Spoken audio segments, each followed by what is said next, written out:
Sorry. I mean, it sells more advertising, and it's just better. It's a more interesting story than the victims. I mean, you have the victims, you have the vigils and everything, and that's wonderful, and you remember them, and that's what we should do. But as far as the story is concerned, yeah. Okay, I will even say for myself, when I was when this was going down, I was watching this non-stop because I was reporting on my site. Right. As soon as things would come through.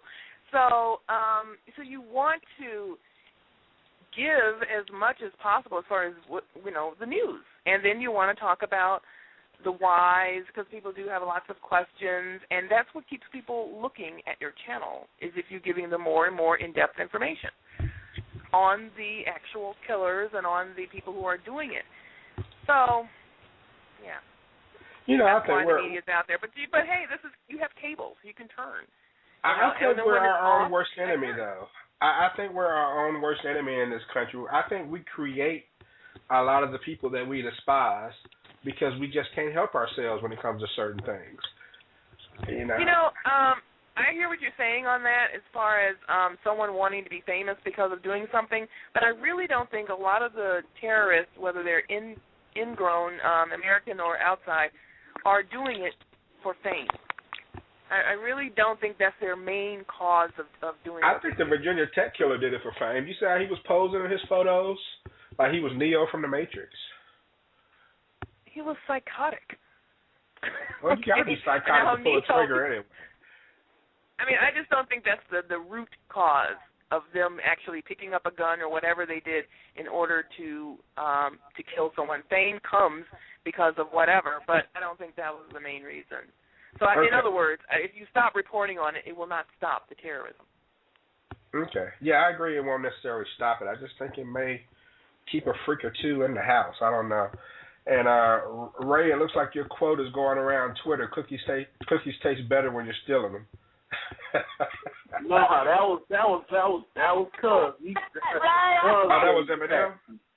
Yeah. Oh, okay. Yeah, that sounded more like an Eminem quote. That is, Either way, that's my family. That's going around Twitter right now.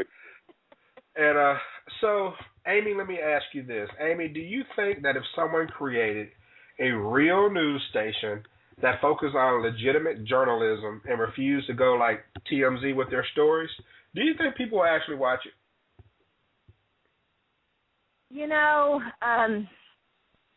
Actually, one of my most favorite musician in the entire world, Nikki Sixx, the bass player for Motley Crue, he talks about how we are so attracted to the freak nature of stuff.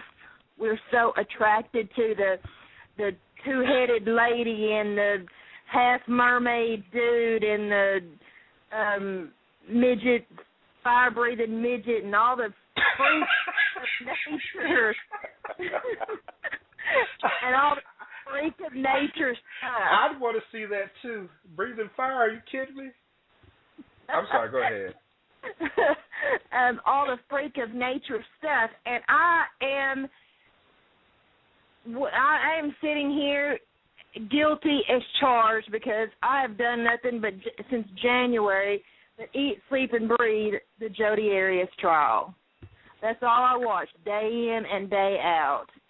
And this girl is eating up the notoriety she's getting. She is eating up the attention she's getting because she couldn't get it as a regular person. But now she's got all this attention as this, knife-wielding, gun-toting murderer. That's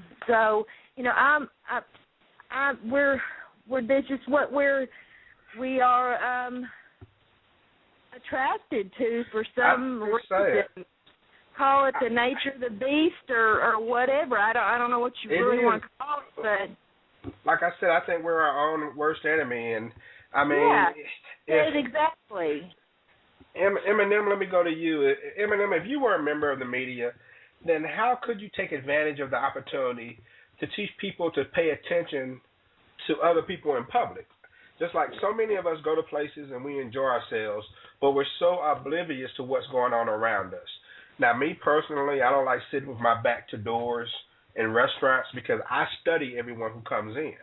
Now, it may be sad that I have to live with that paranoia, but shouldn't everyone start checking out shady characters for their own safety? Maybe not follow them like George Zimmerman, but at least pay attention to who may look suspicious? Well, that's a great question, but that's a yes and no question because and what's going on with these bombers is a perfect case scenario. Now, we're all accustomed to seeing the biker looking white boy on the news doing something crazy, or the black or Latino gang members with the wearing their colors and all this stuff. But you see like two little scrawny checks doing this shit. It's kind of like, damn, that's kind of like in a different way. Like, okay, this go to show you that it's really beneficial to police officers to like everybody's a suspect, literally. So, of course, don't get me wrong. There are people that if they doing stuff too crazy or look too suspicious, common sense gonna tell you like, yeah, man, this might be kind of strange. Like, I'm kind of lost in this city, and damn, I'm seeing stuff sprayed. I'm seeing people staring at the car. Yeah, maybe I do need to go back another route. Okay, that's common sense. But at the same time, you don't want to get so down into what a criminal looks like that, it's like, okay, let's sit at these pressure cookers on the middle of the street and nobody's going to say shit to us because we don't look like nobody's suspicious. And look what happens. See what I'm saying? So, like I said, that's kind of a double-edged thing. But what I want to say, comment as far as the media and why they just overdoing it, really they almost have no choice. And this is why. For the first time ever, regular people can break a story before the people with money can, which is, NBC, ABC, Fox, CBS, the list goes on. You can be somebody, some regular Joe. Matter of fact, that's who actually called them. Somebody would just had like a, camera phone, just recording different stuff, and they was like asking people to send it in.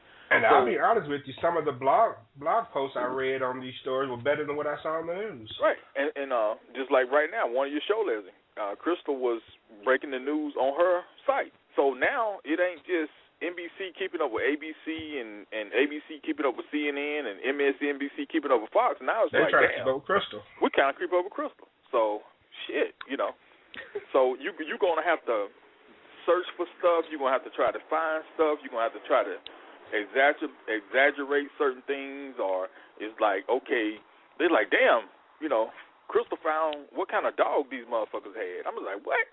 So now somebody else say, well, damn, did one of these bastards have a cat? And then it just gets the circus. The circus starts. You know what I'm saying? You got that right. You got it right, though. I mean, you can't say it no better than that. Yeah. Well, I know I keep up with Crystal. I get crystallized all the time. So. Ooh, that's right, baby. Because I got that app for my phone, so. Go. All right. Well, the media only promotes what they know that we'll watch, and I think that it goes to show how pathetic our society is. I mean, what we consider entertainment is morbid, sometimes immoral, or counterproductive, just like the Married to Medicine show that Eminem mentioned the other day. We gravitate towards foolishness, and I watched that video clip on Crystal's YouTube channel. And Eminem, I was embarrassed to see these quote-unquote high society women fighting like hood rats.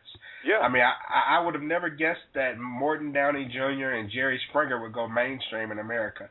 I thought we were more educated than that, but it kind of makes you long for the days where every household would have a TV. Right, and what's making it even sadder, man, it make cats like me eat my words, because, I'm always using references to projects and hood rats and that kind of stuff. Like, shit, man, these doctors' wives acting like this. So it's like I say, just like with these check boys doing this shit, and just like these crazy hoes fighting on TV, nobody's immune no more.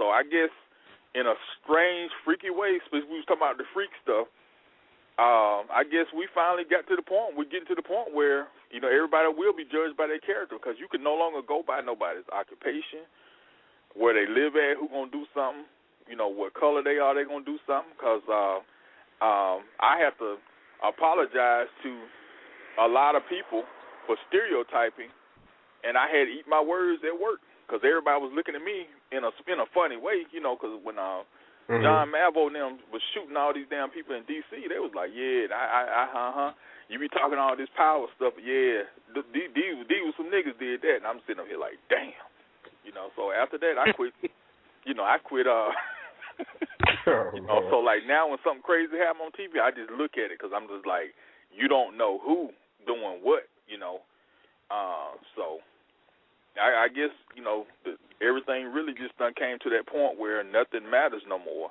as far as what automatically convicts you or something. So cops now are going to have to be really sharp on their job because no longer can you just say, okay, I'll use something else, for example. Maybe in the 30s, if you say mobster, it was just strictly maybe people looking at Italian or Irish American or something like that. Now, shit, the biggest mafia out there is the Mexican mafia. So, I mean, it's just like no longer is nobody linked to one thing. It's like an equal world damn near, So it's crazy, man, but in a good way. I know. All right. Well, let me go ahead and wrap things up. There will be a show on tomorrow so we can break down the NFL draft from the weekend. And Crystal, I'm going to want your input on that. Yeah, right. I have no input on that, except for if they're hot or something. That's about all I can input. So, fellas, if you're free tomorrow, we'll break down the NFL draft tomorrow. But mainly just discuss winners and losers. Mainly just talk about our teams and go from there.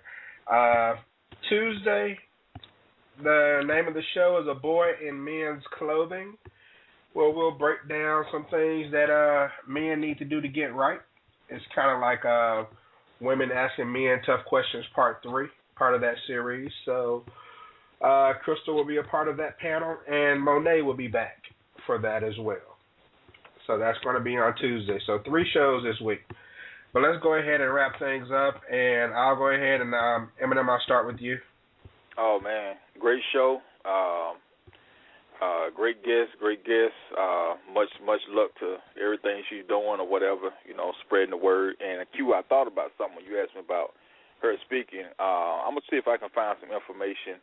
Of course, you remember everything that happened with Latasha Norman a few years back and her boyfriend killed and all that. Well, they have a center for her, an department for her named after her at JSU. They would probably be very interested, if I can track down the right people to speak to. That would be great, man. Yeah, if you can just let me know a name or something, I'll try to go from there. Okay. Definitely, I'd appreciate that, and I'm sure Sweta would as well, because I just think someone who's been through it, man, would be the perfect person to talk to some people, All right. So I appreciate that. Ray, go ahead, man. Yeah, good show. I look forward to talking to everybody every week. You too, Crystal, Amy, included. I'm serious. I like talking with everybody, hearing what people got to say, and opinions don't always agree, but that's what good dialogue is all about. Difference of opinion. So I always look forward to it, and Tuesday should be another great show because we gonna really tell the truth on the fellas the way the ladies should tell the truth on the ladies. But we gonna set the example on Tuesday and get some of these guys right in America. So I really look forward to it. Okay. Thank you for that. Amy? Great show tonight, Q. I really want to thank Sweta. Obviously, just talking about my daughter and the things that I spoke about were very tough for me, but I'm an honest person, and I don't have anything to hide, and it's nice to get someone else's perspective on things when you're at the end of your rope and don't know what else to do, because all I know I can do is try and teach my kids from my own mistakes and steer them in a better direction. But, things don't always go as planned. You may have one child that goes down the right road and one that goes down the wrong road. As far as the other subjects, the bombers and the Jodi Ariases and the people who think they're the Joker and